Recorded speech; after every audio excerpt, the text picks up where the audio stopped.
Yeah, g'day. Just want to talk about a RAM mount that I've made for, or RAM mount brace that I've made for my CB500X.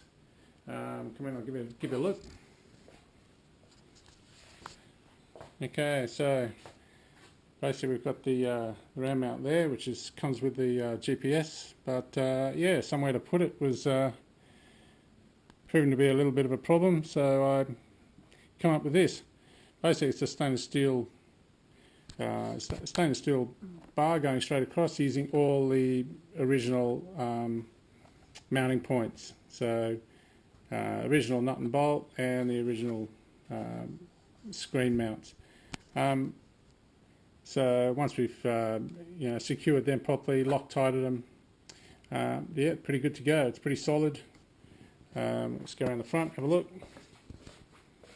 You can see it looks pretty neat and tidy. There is a little bit of flex, so if we do take a big hit, it can move a little bit. Unlike my hand, obviously. And this is a Garmin Zumo, so depending on what what GPS, any GPS is going to fit. It's not really the GPS; it's just the mount for the RAM mount that you're worried about. So it's pretty solid. It's worked really well.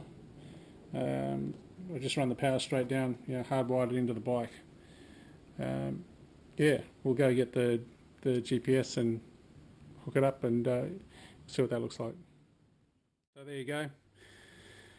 That's what it looks like. It's up nice and high. It doesn't. I've been on some pretty rough roads. I've only had the bike about a month, and we've been on a few, nothing too gnarly, but just sort of rough corrugated roads. I mean, obviously it moves a little bit, but not very much at all. It's pretty, it's pretty secure, and it's in such a good spot. You don't have to look down. It's right in your field of vision, and yeah, it works a treat. Okay, so this is what we used.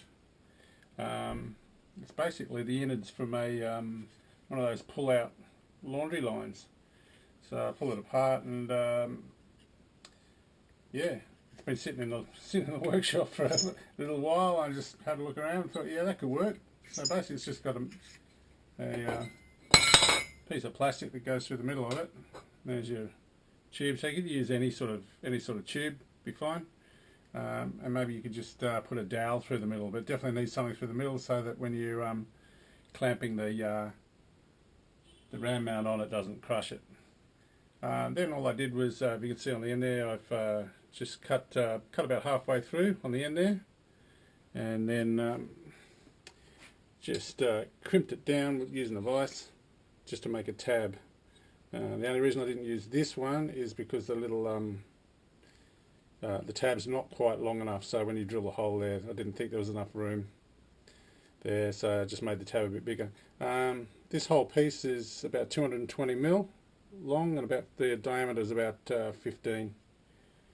And I guess if I measure that now, you're probably looking at a tab of about 20mm.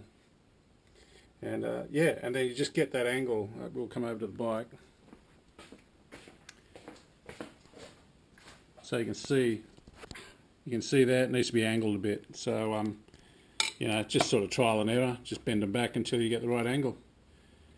Easy, and then a bit of black spray paint, and then just wired it straight down, hardwired straight into the bike.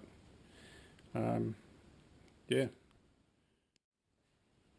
Okay, so I had before this bike, I had a Yamaha 660 Tenere. Good bike, really good off-road, but for me, I'm only about 5'10" and a bit tall and a bit top-heavy, so I kind of felt like it was tipping all the time, so probably more to do with the rider rather than the bike. But anyway, I stumbled across a guy in the US, Juan Brown, his name is, on YouTube, and he has posted quite a few videos on this CB500X. So the more I watched them, the more I thought, yep, I'm going to do that. So anyway, we bought the bike, and that's what we're going to do. Going to do the rally raid conversion on it, and see how we go. It should be fun, and at the end of it I think we'll end up with a pretty good bike. Before the Tenere I had a WR250R, and that was the other way. It was fantastic off the road, really good bike, fuel injected, great. The only thing it lacked was the legs on the highway to get to where you want to ride. So maybe this will be the perfect bowl of porridge. We'll see. Cheers.